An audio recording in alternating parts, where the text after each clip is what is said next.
It's getting close to awards season, so now is the perfect time to cover an Academy Award nominated franchise. Jackass, obviously, on today's episode of That Song from That Movie.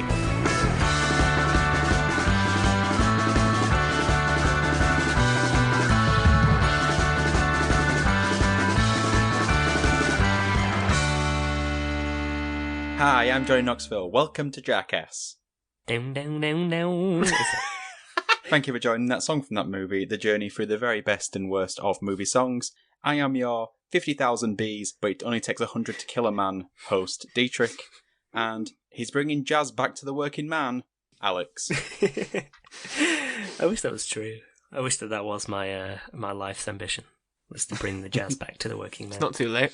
It's not too late, actually. Yeah, I mean, only just into my third decade. I could probably fourth decade even. Yeah, I was about to say yeah. Just in my early 20s. Makes it sound a lot worse as soon as you add a decade mid-sentence. I just aged 10 years. You've just aged 10 years 1 instantly. And 2 minutes is the longest 69 he's ever done. Ben.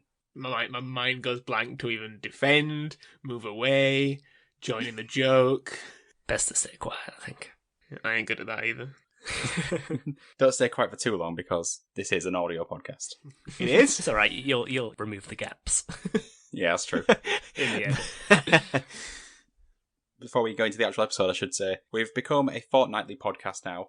But what that does mean is when I ask the question, what have you been watching this week? I actually now mean, what have you been watching the past 2 weeks? Which really was the case a lot of the times anyway, wasn't it? Yeah. Most Yeah, of the it time. was, yeah. Especially with you guys with TV shows. I'm going to say, I've only been watching TV shows. I have been to the cinema, actually. I did go to the You've cinema. actually been to the cinema? Yes, but it was toddler cinema. I was wondering, was it BYOB? What was the film? So it was Thomas the Tank Engine returned to Sodor. And did he? He did in the end, although I didn't see... Well, actually, no, that's an assumption because I didn't make it to the end of the film, so... Too heavy. As far as we got, he still had not returned to Sodor, so I guess we'll never know. Is it like some sort of Battle of Yavin equivalent? Like in Star Wars? I don't know that reference. Is there little Ewoks characters? Yeah. Just the trains. Yeah, I mean, it was a musical, actually, interestingly, which was surprising. Are you basically pitching for us to cover it on the show? Well, I mean, there were plenty of songs. We're still yet to get to one single musical, so the first one won't be Thomas the Tank Engine. South Park. We did the South Park Oh, musical. yeah, we did. Yeah, but we're never. We've got a few more to do before Thomas the Tank Before Engine. we get to return to Sodor. How annoying is toddler cinema? What do you mean? Well, is it like lights up, like quieter? Oh no! It's so. What's weird about it is the film is quieter than normal, but the trailer's a full volume. Oh So god! you like get deafened for like 20 minutes, and then like it gets really quiet. But the lights are Are off. they age appropriate? Age appropriate trailers? Are you getting like Matrix? Yes, they were.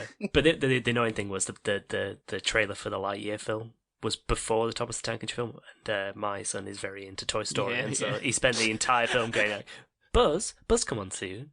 Buzz, come on soon. And I was like, no, Ruined the whole Thomas the Tank Engine. I mean, that's the crossover we're waiting for. Yes. What about you, Ben, then? Been watching the Watchmen TV show? Yes. Anyone seen it? Yes, I've seen it. I've only watched 2 episodes, but it's very, very, very good. I'm actually reading The Watchmen at the moment. The original graphic novel. But yeah, we should cover that film.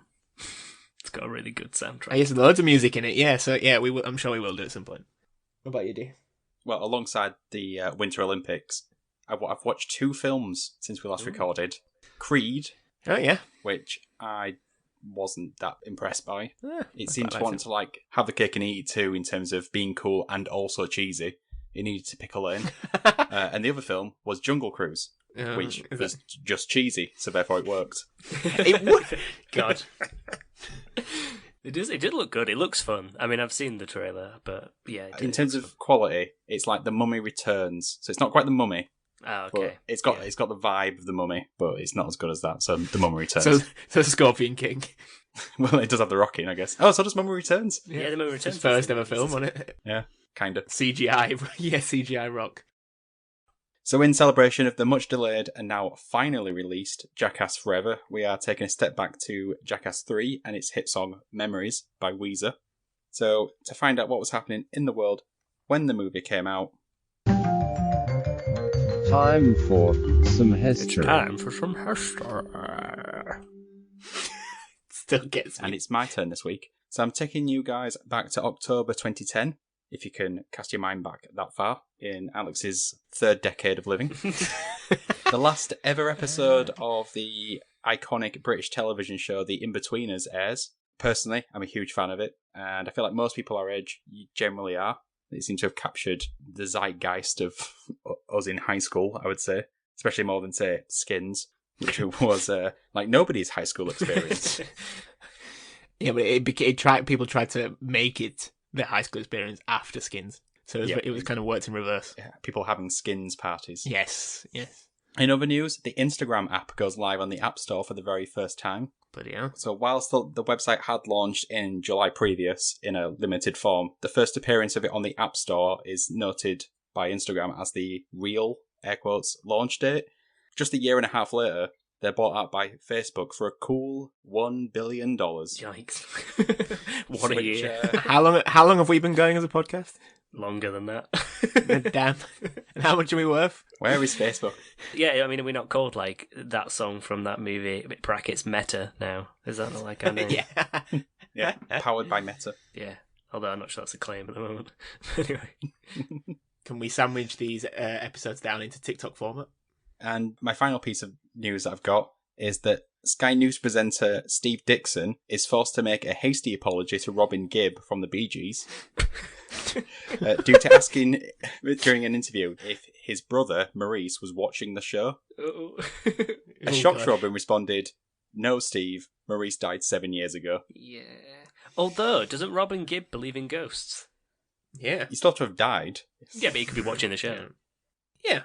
You know what? You're right. I think you should contact this Steve Dixon and ask him to rescind his apology. Redact that apology, definitely. He's still not performing, but he is decomposing. Oh, wow. So the other thing that happened in October 2010 was the release of Jackass 3D, or Jackass 3 if you want to get home media about it. Mm-hmm. It was the third big screen spin-off of the hit MTV show Jackass, which was directed by Jeff Tremaine, where the Jackass boys reunite to celebrate the 10th anniversary of the franchise with their biggest movie yet. Now, before we get into this, let me just say that I love this movie. I love this franchise. I literally have the Skull and Crutches logo tattooed on me.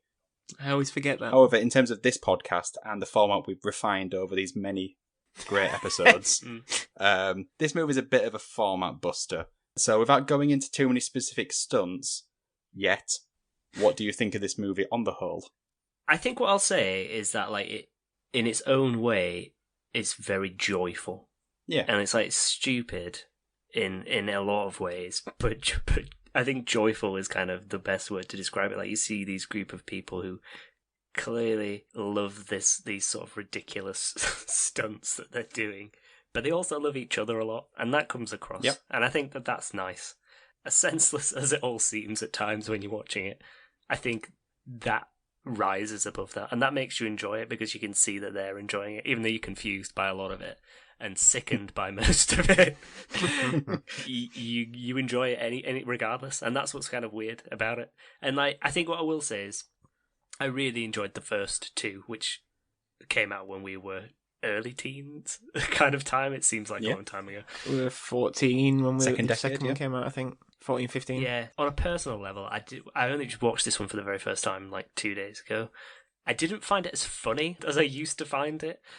I found myself wincing more at certain things, but it did make me feel nostalgic for that simpler time when I was watching it. But I think it's because when you're a young teen, you find anything to do with like farts and poop funny. And I think that that's why it used to be funny, and it's sort of not funny anymore. It's just a bit like, oh god, this is a bit gross. Is that because your last 2 years have been dominated by farts and poop, Alex? Yeah, probably, yeah. So it's just taken all the fun out of it. But I did find it joyful, as I've said. Overexposure. But yeah, I found it the film joyful. But I didn't find it as funny as I used to find it. What about you, Ben? Yeah, I think we'll be talking a lot about nostalgia in this episode. I loved the first one. Probably really liked the second one. And I enjoy the third one. I think it's the same. Almost not the stunts, but the laughter afterwards is the bit that I enjoy more. And when I think of Yeah. famous Jackass skits, I always think of maybe 90% from the first film, the occasional one from the second, and I'd forgotten about a lot from this one until it comes up and it's like, oh yes, that thing. But you kind of see them and this is why I worry about the newer film. You see their frailties a bit more, and I think that's what makes me wince. In the earlier ones, they felt invincible, and I think at that age, when you're like 14, I know there's always the impressionable warning at the start, but you're like, that's awful but cool. And as they're getting older, you're just like, oh my god, you're running out of teeth and hair, and you're all getting overweight, and this is wrong. This is wrong. Slow down, Johnny. Slow down. I think you really nailed it. It was worrying watching it this time. That's why I was wincing, but more than laughing, because you were genuinely terrified that one of them might get beyond seriously injured this time. Yeah. The invincibility thing is interesting because, like, for the most part, this was like an alcohol-free set because of Steve-O's road to sobriety. Yeah. So I feel like the invincibility is sort of lost from the previous films. But to let the audience in on how I've decided to approach this movie, I've asked Ben and Alex to decide what they thought was their most and least favourite skits, along with any stunts that they had to look away from. So I'll be asking for those as we go along. First of all, I want to know, on your lists, either of you have the helicopter. No, I didn't put that one. Is that I didn't know. No, I didn't put that. So the reason I bring that up is because this was the scene that inspired the guys to make the movie and ultimately secure the funding to make the movie. Oh, really? So 3D was back in 2010. So this is when 3D was having its renaissance at the cinema. It was all the rage. Jeff Tremaine thought that they could use the technology well with the Jackass format. They filmed that scene using some 3D cameras and showed it to some Paramount executives who then immediately greenlit the project, which I absolutely love as a visual to think about. Like all these like business suits sat around a boardroom table, two guys showing them a video where a guy's got a remote control helicopter tied to his Wilson. I have to stress, I've not seen this in 3D. No, I saw this. I've not seen any of the Jackass films in the cinema. I was interested by the 3D aspect of it. Did you see it in 3D at the time, D? I did, yes. Did it add anything? Anything? The only scene it added to was the dildo bazooka. Yeah, you could tell that was filmed with 3D in mind. I mean, that's it. If that's not a brand new sentence. The only thing it added to was the dildo bazooka. Well, you could tell. Yeah. You could tell the opening and closing scene were definitely shot with 3D in mind as well. I think. Yeah. So, let's get into some of these skits then. So, first of all, I've got my list. Did either of you have or note down any particular ones, based on what Alex has said, that you had to turn away from? Yes. I didn't write down the name of it, but there's like one, it's quite early on, it's like, there's like a diorama of like a train, and then like... Oh, yes. And then like, I can't remember which character, is it Ryan? No, it's not Ryan Dunn, it's... Dave England. Dave England. He shoots, like, I don't know what he must have eaten to do what he does, but it's absolutely horrifying, and it's like this yellow... gunky poo that fires out like a volcano, and it's just horrifying. And I just couldn't watch. Like as soon as I saw it happen, I had to like not watch the rest. I was like, it's disgusting. I just couldn't get my head around what he would have eaten to be able to do that. To create a full-on poocano. Yeah, so that one was really vile. I think the other one that stands out that I had to kind of turn away from was I think it was called like the sweat cocktail or something. Yeah, that's the one I read down. Yeah. I just can't even think about it. It's just like when they were like squeezing the towels and his sweat was dripping off into the cup, and it was just like the anticipation of him drinking it was just awful. And then I think the cameraman was sick on his microphone. Yeah. Oh yeah, well he's always sick, that dude, isn't he? He was literally sick on the microphone. It's like, do it stop it, Alex. Stop it. This is an audio podcast, Alex. Yeah, so those two. It was more those ones. It's the ones like that were disgusting. Yeah, like sickly and a bit like that I just couldn't really stomach. How about you, Ben? No, I mean the only one I wrote down was Sweatsuit Cocktail, and I'm struggling to say it. I think there's not many in the entire series that I feel I would shy away from. The one when Aaron McGee has to stick the pubic hair to his face in the second film. That's Terror Taxi. Who invited crabs to the party? For me, this is one of the things I've released where I don't look away from any of it. So, because that's how cool I am. Or completely desensitized to it, maybe. I'll move on though. Just before we do as well, like, did you guys make like almost like a list of the ones you feel like would be fun to do? No, definitely. I don't want to do many of these. I haven't made an actual list, but whenever I watch Jackass, I always think with every stunt, oh, I'd do that. Or I wouldn't do that. So I'll do the maths in my head every single time. Yeah, because I was thinking of the ones we probably wouldn't mention, but I'll give a quick mention. There's the one where they're all sort of like playing behind the back of that plane. It just looks kind of fun. Oh yeah, It does. that one does look fun. Except yeah. that, well, when he gets hit in the stomach with the American football, God, that must absolutely. And kill. also kind of the ones where they're jumping into the big paddling pool. Except for like the actual where they land on some of them is quite bad, but looks sort of fun. I always thought the I think it was called Duck Hunt. Yes. That one looks fun to do on both sides. Are you sure? I'm not so sure about the getting shot with the paintballs. I must say that I'm surprised that hasn't become like a stag do thing. It's probably because the fact that the two that jump off the crane at the beginning to set it in motion like nearly died. Well, I think you can probably remove that aspect of it and just fling someone in a duck costume. Yes. So, critically, the movie got a predictably mixed response, but I think we can all guess that's always going to be the case with anything Jackass related. It's not a format which is for everyone, which I thought was brilliantly summed up by this line in a review by the Chicago Tribune, which sort of matches what you guys are saying. It's reductive, insanely violent slapstick, but that's the phenomena in a nutshell. Mm-hmm. Yeah, I mean, you don't go into watching a Jackass film without kind of knowing already what you're in for. Exactly. You're not going for the plot. It's unashamedly what it is. Yeah. It wears it as a badge of honour almost. It's almost beyond like negative criticism in some ways, because it's like like what's the point of criticising it? Yeah, it's so obvious. It's like, why watch it if you don't think you might enjoy it? I sort of read some of the negative reviews, and most of them, what you would expect. Except one continuing theme which I've written about here, which I thought was interesting, and when I say interesting, I mean completely misguided.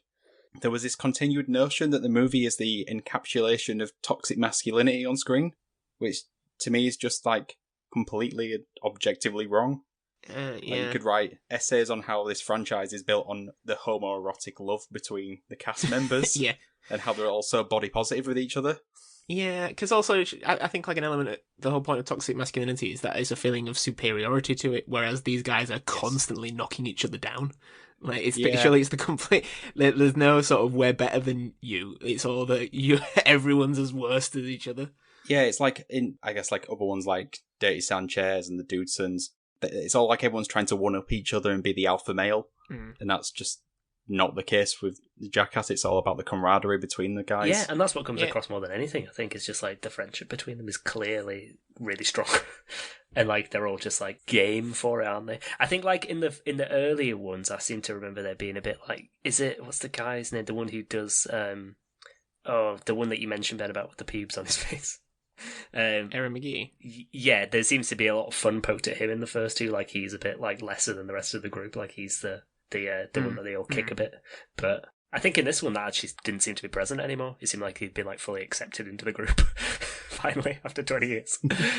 But yeah, no, I don't agree with that statement. No, the friendship between them comes across more than anything. And yeah, it's a lazy criticism. I think like Alex, I think it's probably just because it's like there's a lot of pee, poop, fart jokes. I think you insinuate it with sort of male stereotyped humour, and it's easy to then criticise it and say toxic male humour. Definitely. What this did inspire me to do, though, is search on Twitter about like the connection of Jackass to queerness. And one of the major things that kept coming across was this idea that for many LGBTQ plus people living in, say, very conservative southern USA, Jackass was this sort of rainbow emblazoned TV show that they could all cling to. That's interesting. Which I thought was almost like a sort of secret TV show they could watch with their very strict parents, where it was like, this isn't actually gay, but yeah, it kind of is, sort of thing. Because of all, there's a lot of sort of, it's very in your face, and there's lots of things that are in your face, but some of the especially others, in 3D. Yeah, especially in 3D. But I guess it's kind of liberating, isn't it? And it's freeing because they're kind of not restricted to the normal boundaries of everyday life, I guess. So they can kind of just do what they want, and there's something like that's what part of the joy of it is, just like the whole ridiculous, spontaneous nature of it. Definitely. Is that something they got rid of by this point, though? Because that's one of the only things in the first two. Chris Pontius shaking his face in like women's faces is a bit risque. That's a bit pushing it, especially in the first one in Japan when there's just like people walking on the streets and he's just on them. Yeah, there isn't any party boy in Jackass 3. I think they realise probably by this point. Yeah, there's kind of less just like interactions with normal people in the street set period in this one. Yeah, because I think that's kind of a lot safer.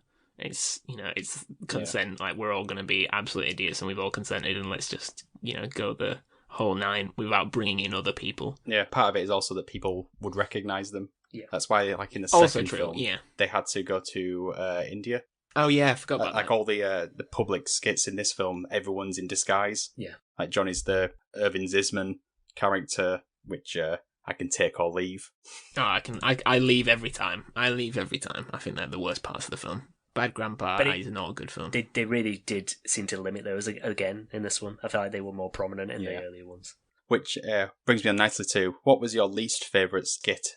All of those ones. All of those ones. Anything with Bad Grandpa in. Yep. That's literally it for me. Yeah, I think agreed. I think those were the ones that I didn't really get anything from. Particularly the one where he was just like making out with the younger woman. The one where he crashed through the window in the school was kind of funny because of how shocked everybody was by it. I love this, like the 6-second skits. They're almost like a precursor to the modern age of things like Vine and TikTok. Jackass were ahead of the curve in like they'd have their big skits and then they'd almost have a segue skit, which was just usually Preston Lacey kind of walking between things, but it was. They knew how to keep you going. Yeah, like in this one, they keep going back to the slow motion Rocky punches. Yeah, that was another one I was going to say that I didn't actually think was that funny because I thought actually that one like is a bit like you could seriously just they work backwards from the camera there, didn't they? Yeah, we want something that looks good in slow motion. Punch somebody. Yeah, I bet like Bam Margera generally in this one I found a bit annoying. Well, you'd be glad about the new one then. Oh, why is he not in it? Is not in the new one, no. Oh, really? Well, because like, it was that part with the snakes, and it was just a bit like, oh, come on. Like, you game for everything except this. And it was just like everyone like was made to feel really bad about it. And it was a bit of a downer. Yeah, it's like, it's not funny. It's not funny. Well, hate to say you're wrong there, Bam. For me, my least favourite skit is the jet ski near the beginning. Oh, yeah. I don't think the payoff's there, and I remember thinking, sat in the cinema, oh, maybe this was one movie too many, because it's quite near the beginning. Like, the intro's good, and then High Five is really good, and then this one happened, it's like, they've used all the good ideas in the first 15 minutes. I think it was partly something to do with, because I get exactly what you mean, it seemed to be partly to do with the actual filming of it, because they never got really, really good angle of him coming over the hedge, and like, he was just landing in like, on an open hill. Like I feel like it needed to have a bigger landing. Yeah, and also it felt like in the cinema, because obviously the jet ski comes towards the camera, it felt like this is going to be the entire film. Like it's just going to be things coming towards the camera for the next 85 minutes. So straight from the least favourite, we'll go straight into what was your most favourite segment, or segments, if there's more than one. Let me think. I mean, the one, like you said, the one that you had to turn away from. There was one where I was like, "Oh my god!" Like it was.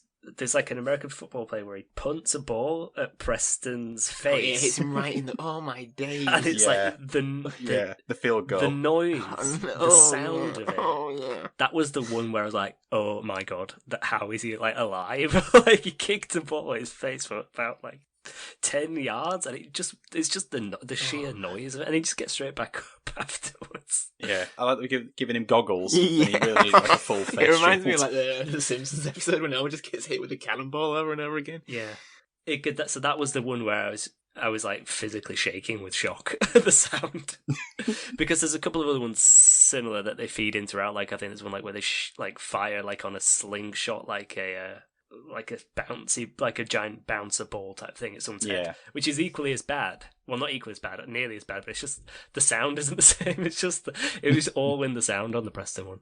So that one I kind of enjoyed.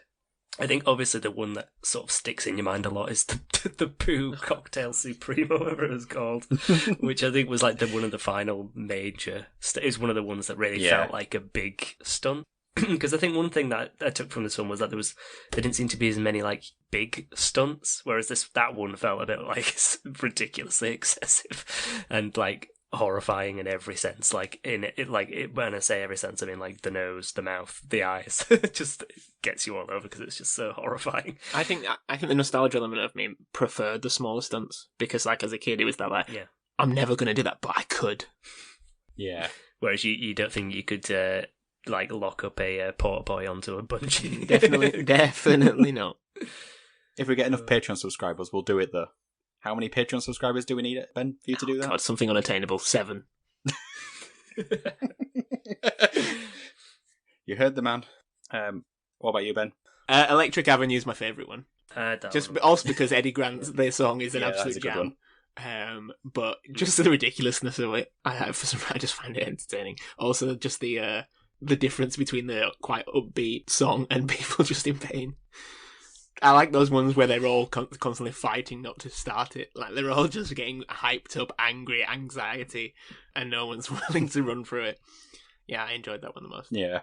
Yeah. Oh, you did mention a bit briefly earlier, I think, in the intros, or the one with the bees was quite amusing. Just because he was like, that's on my list. 100 bees. He's like, wait, 100 bees? So there's 50,000 bees. It's like, why don't you just get 99 and then head off? What are we doing here? Making a hit movie. Yeah. The entire film series is made by Johnny Knoxville's laugh. Like, if that laugh wasn't in any of these films, they would be at least 2 points lower on a 10 scale. His laugh is my god, it's incredibly infectious. There's no faking it. It's just pure enjoyment, euphoria. It's always he thinks everything's hilarious. There's no sort of titter to it. It's just full of mouth open, catching flies laugh. Yeah. The only one I've got on my list, my most favourite, is Super Mighty Glue. Which one's that? It's the Film with the super glue. the super glue one, where they stick Wee Man to Preston, Bam glues his hand to Preston and Phil's chest, and also Ryan Dunn's beard, which he's not happy about. Yes. Sometimes I think poor Phil Margera, but at the same time I think you raised him. Yeah. They get a lot out of it, don't they? Yeah. Money wise. I hope that's worth it at this stage of their lives.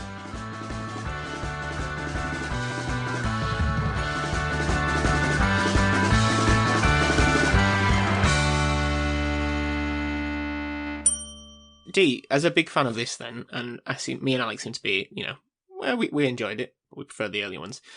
Do you worry about them ruining it, or is it preserved like in a glass case in your mind that it's untouchable? Because with this fourth film, like, if there's ever any worries about with me and Alex saying about, oh, you're getting a bit old for that. What are we on now? 10 years later?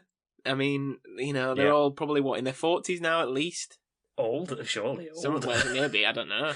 I mean, surely either the stunts are lessened or they're really going to do themselves some damage. Well, a big part of the new Jackass film is that there's new people. It's like a passing of the torch. Well, I guess my question still stands then. Do you worry about that? A little bit. There was a Shark Week special they did to sort of bridge the gap with sort of introducing the new people who seemed fine, but I don't think it's ever going to be quite as special. Or actually going back to the sort of the alpha male thing, I worry it might end up going down that route of these people you've recruited are only here because they want to be even cooler, they want to one-up everything you've done. But I guess we'll know when I see the movie and on the next episode go, oh, it wasn't very good, I'm sorry.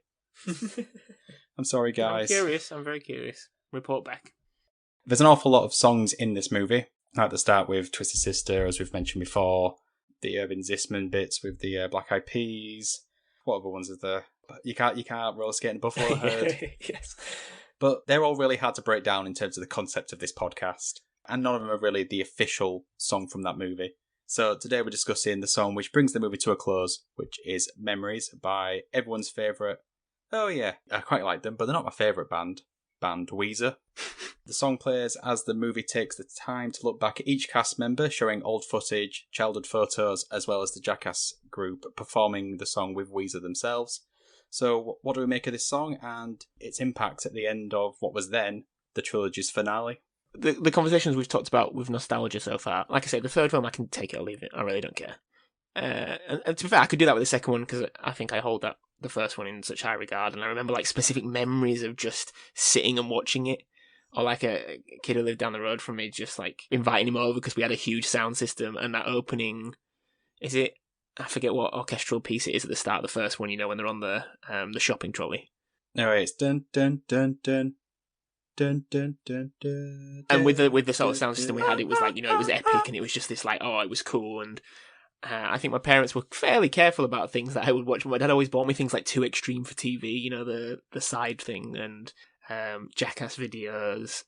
And the song, whether it's because it's about memories or it's kind of filmed in that like fish lens scale to make it seem like it's older, and it has the cast there, it reminds me of the old times of watching it, and I guess almost like a snapshot of that time.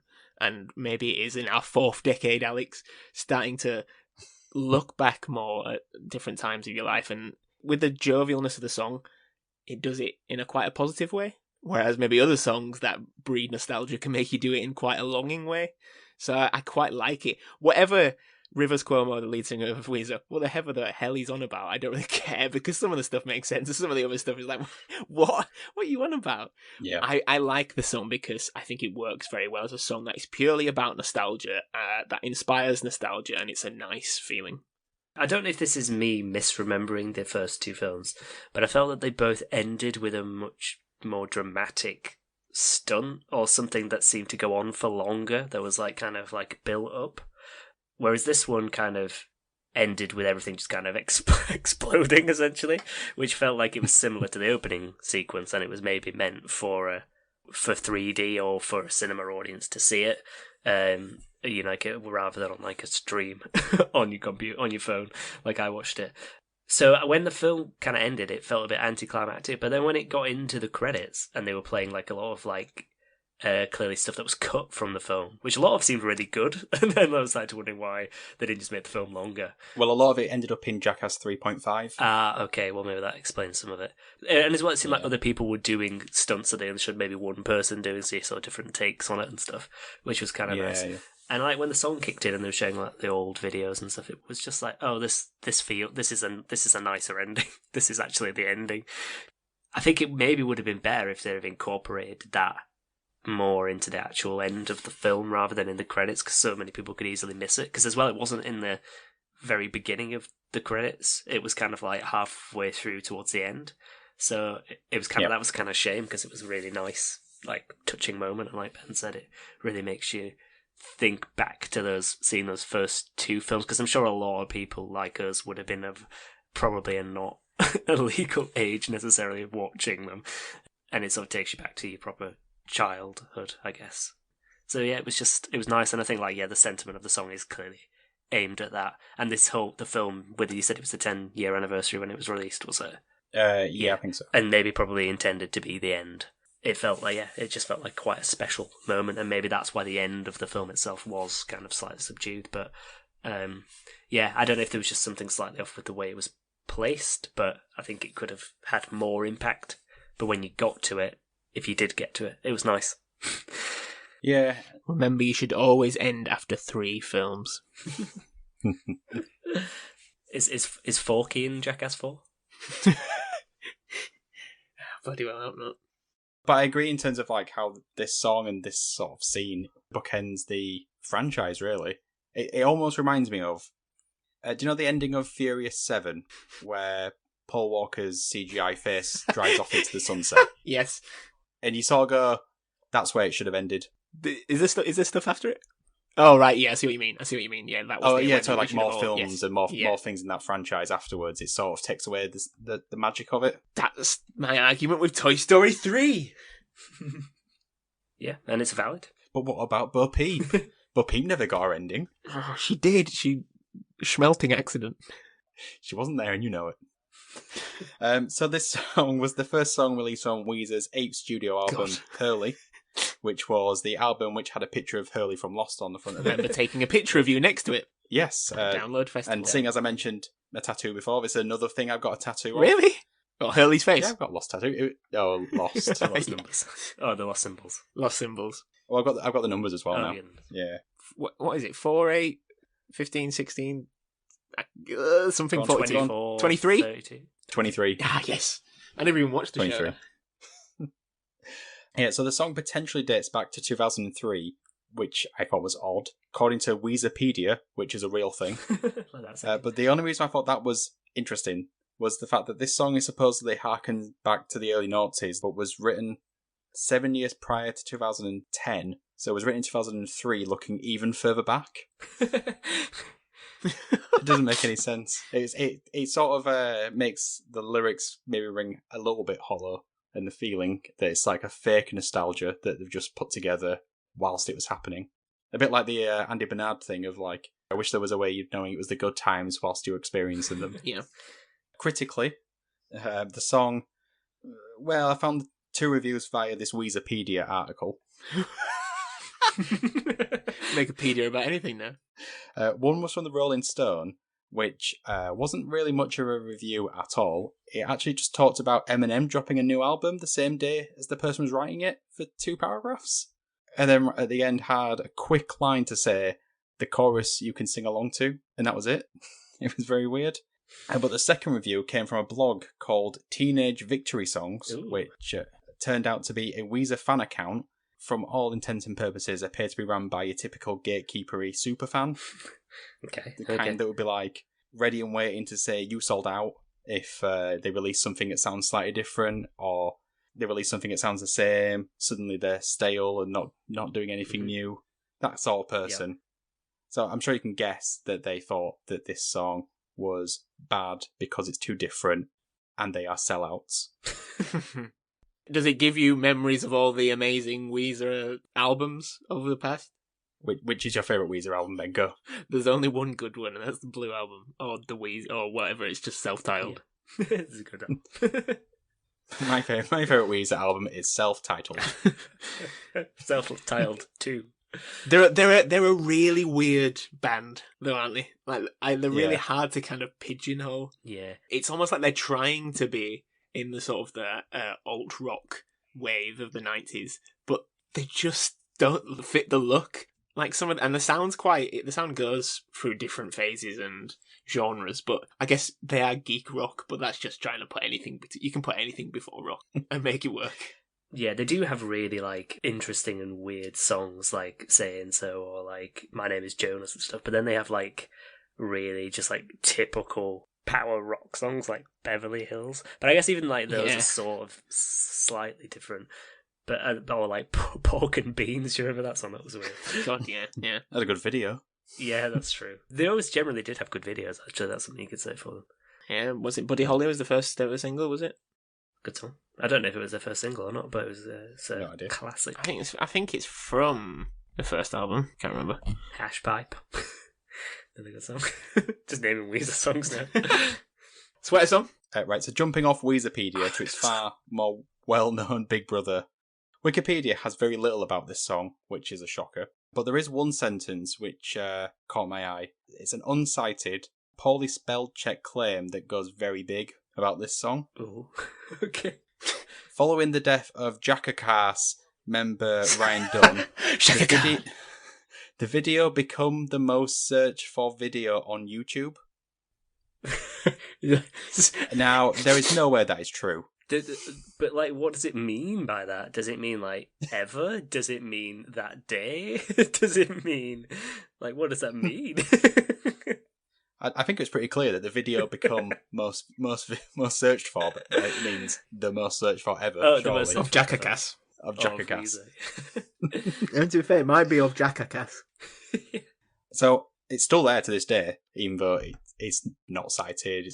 It's clearly not true, and I know it's not true because I put my investigation cap on and started to try track down when this message appeared and if it was true.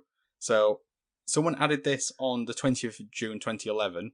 Unfortunately, they were anonymous, but I did manage to track their IP down to say they were just outside New York, where Bam Margera lives. Oh, okay, right, keep going. Yeah, and 20th of June 2011 is the day that Ryan Dunn died in the car accident.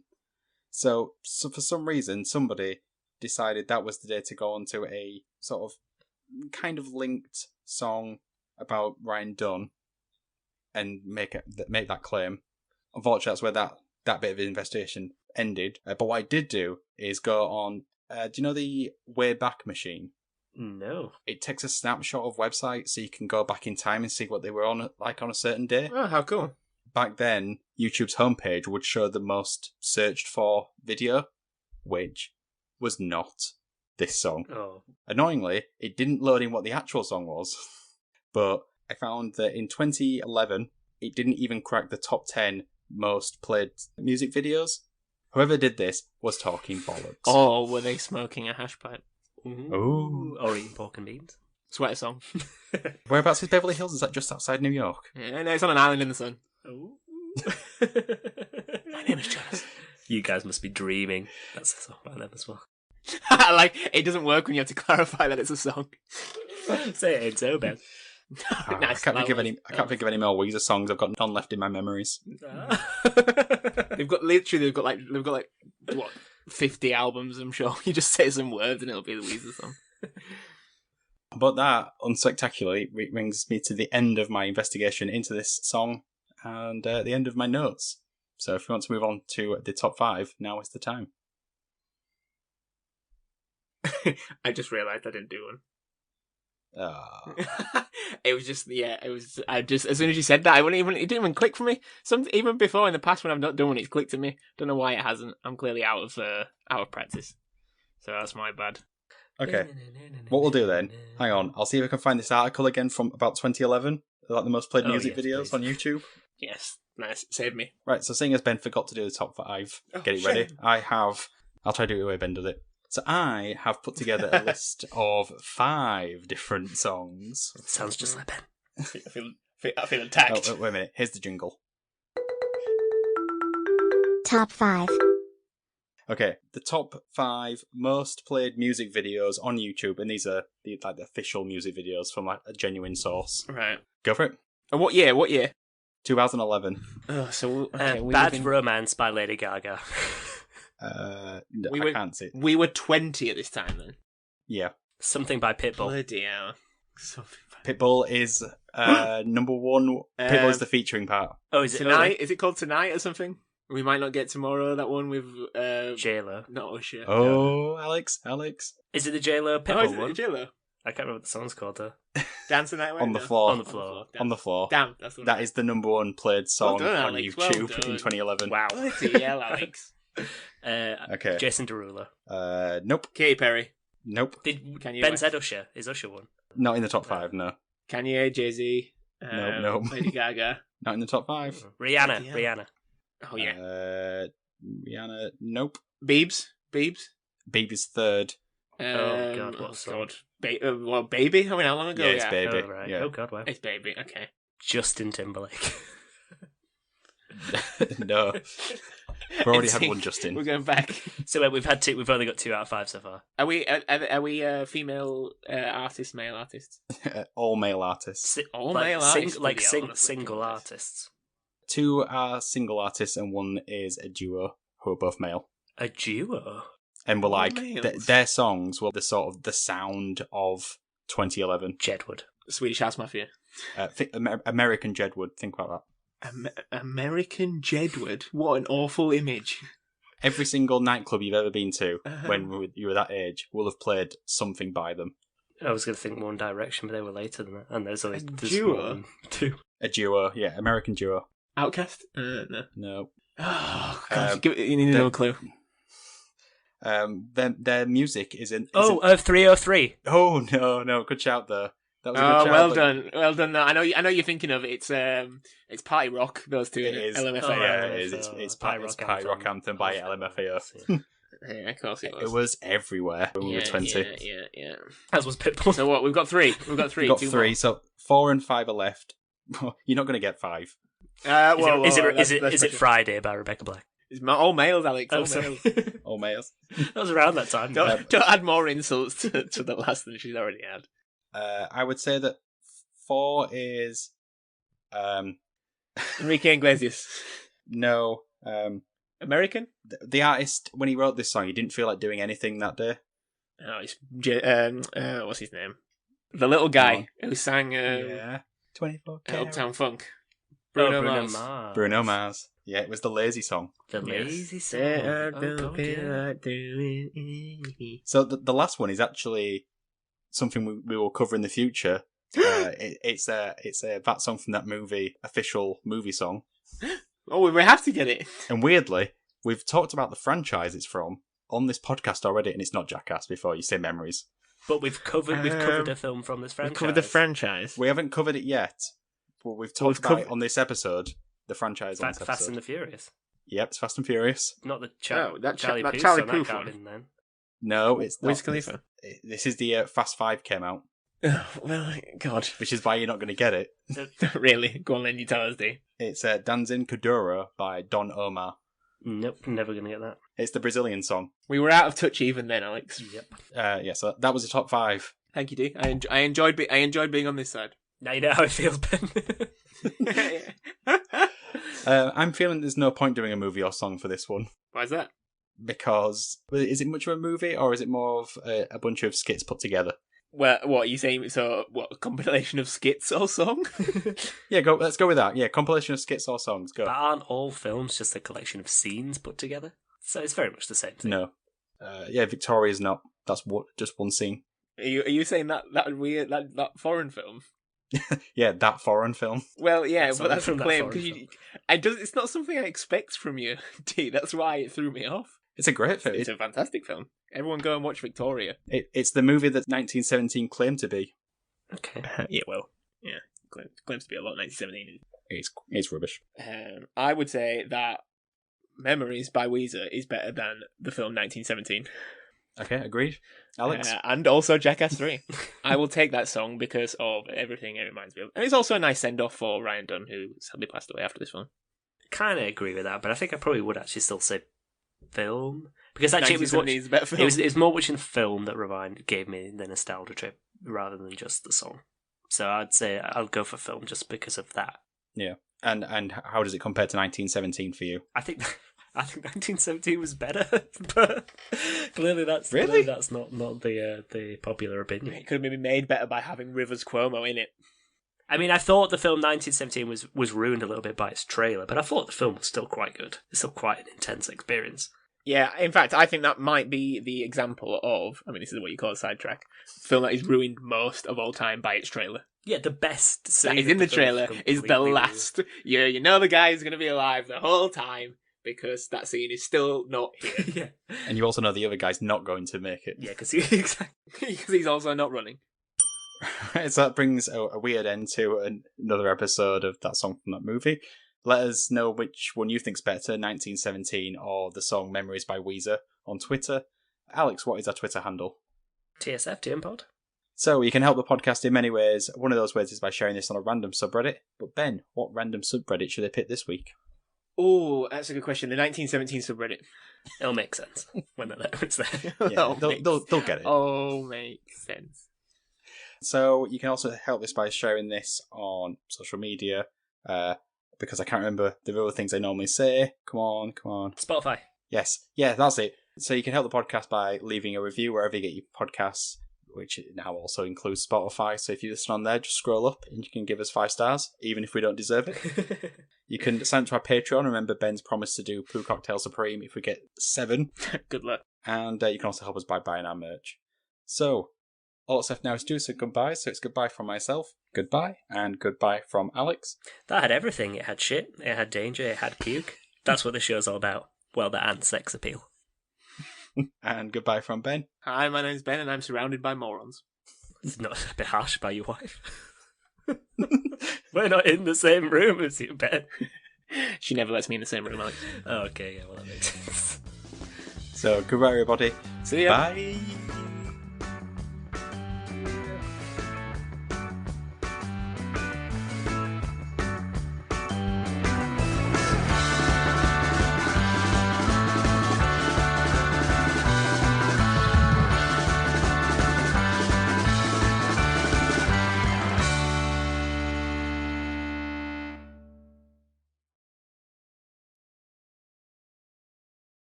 I was kind of expecting you to make a reference about some artists leaving Spotify because of this podcast. Oh, that'd be a push. Yeah, who's leaving because of us? Somebody. Because of our vaccine-related talk. Oh, well, yeah. We're always talking about COVID-20 is fake. COVID-20? 1917 is fake. COVID-19 17. COVID-19 screen, yeah. Delta Airlines do not exist. Does jet fuel melt steel beams?